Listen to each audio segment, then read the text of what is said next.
అమరవీరుల సాక్షిగా ప్రపంచ దేశ కార్మిక వర్గం అంతా ఈరోజు ఈ పండుగలో పాలు పంచుకొని ముందుకు వెళ్తా ఉన్నారు. మేడే అమరవీరుల రక్త తర్పణంతో ప్రపంచ కార్మిక వర్గానికి అందరికీ కూడా 8 గంటల పనిదినం వచ్చింది. కానీ 8 గంటల పనిదినాన్ని పాలక ప్రభుత్వాలు దెబ్బతీసి కార్మిక వర్గానికి అందకుండా చేసే లక్ష్యంతో ముందుకు వెళ్తా ఉన్నాయి.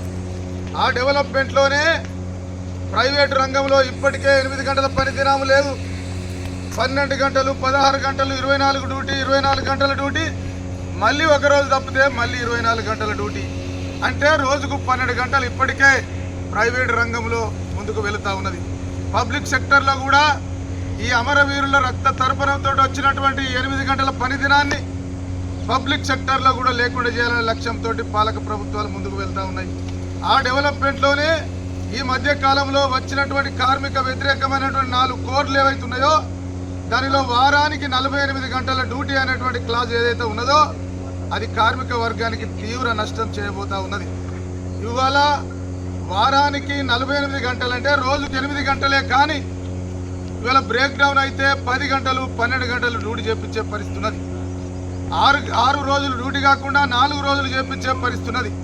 తద్వారా ఈ 8 గంటల పనిదినానికి మంగళం పాడే లక్ష్యమే ఈ కోడ్లలో ఉన్నటువంటిది 48 గంటలు వారానికి అనేదని సందర్భంగా నేను గుర్తు చేస్తూ ఉన్నా. కార్మిక వ్యతిరేకమైనటువంటి 4 కోట్లను కనుక భారతదేశ కార్మిక వర్గం తిప్పి కొట్టకపోతే కార్మికుడు అనేటువంటి వానికి అర్థమే లేకుండా పోయేటువంటి పరిస్థితి ఉన్నది. పరిశ్రమ అనేటువంటిదే లేకుండా పోయేటువంటి పరిస్థితి ఉన్నది. ఇవాళ ఏఐటీసీ జాతీయ కమిటీ ఈ మేడేను 4 కోడులకు వ్యతిరేకంగా జరుపుకోవాలని చెప్పేసి పిలిపించింది. దానిలో భాగమే ఈరోజు మనం ప్రోగ్రామును ముందుకు తీసుకుపోతా ఉన్నాం. దానిలో అత్యంత దుర్మార్గమైనటువంటి కార్మిక వ్యతిరేకమైనటువంటి ఉన్నాయి. దానిలో ప్రధానంగా కార్మికుని గుండెకాయ లాంటి పారిశ్రామిక వివాదాల చట్టం, ఇండస్ట్రియల్ డిస్ప్యూట్ యాక్ట్ అంటాం. దాని ప్రకారం సమ్మె హక్కు కోల్పోతా ఉన్నాం.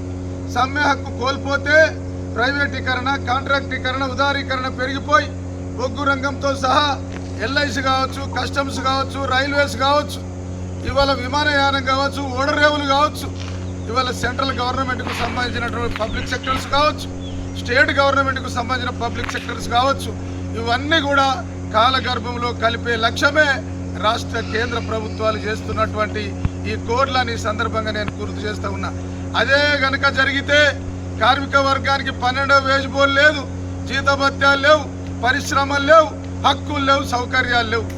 ఇవాళ కోడ్లు కనుక ఎఫెక్ట్ అయితే మొత్తం ప్రైవేట్ రంగమే. ఒకవేళ ఎవరైనా పరిశ్రమాధిపతులు కనుక ఆ కంపెనీలు ఉంచుకుంటే, మన సింగరేణిని కూడా ఉంచుకుంటే దానిలో ఖచ్చితంగా ఇవ్వాల్సినటువంటిది బేసిక్ డిఏ మాత్రమే.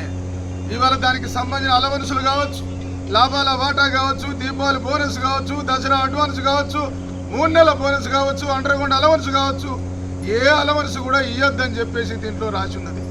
అంటే ఇవాళ payment of wages act, bonus act, workmen compensation act, leave wages act, gratuity act కాలగర్భంలో కలపడం ద్వారా కార్మిక వర్గాన్ని కట్టుబానిసలు చేసే లక్ష్యాలు ఈ 4 కోడ్లు ఉన్నాయి.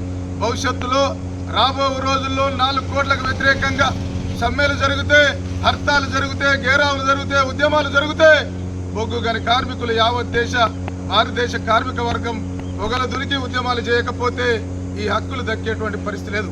ఈ సందర్భంగా ప్రతినబూనుదాం, ఈ 4 కోట్లను తుదముట్టించే వరకు పోరాడదాం. ఆ ఆలోచనతోటి బొగ్గు గని కార్మికులు, SRP3 కార్మికులు ఉండాలని తెలియజేస్తా ఉన్నారు.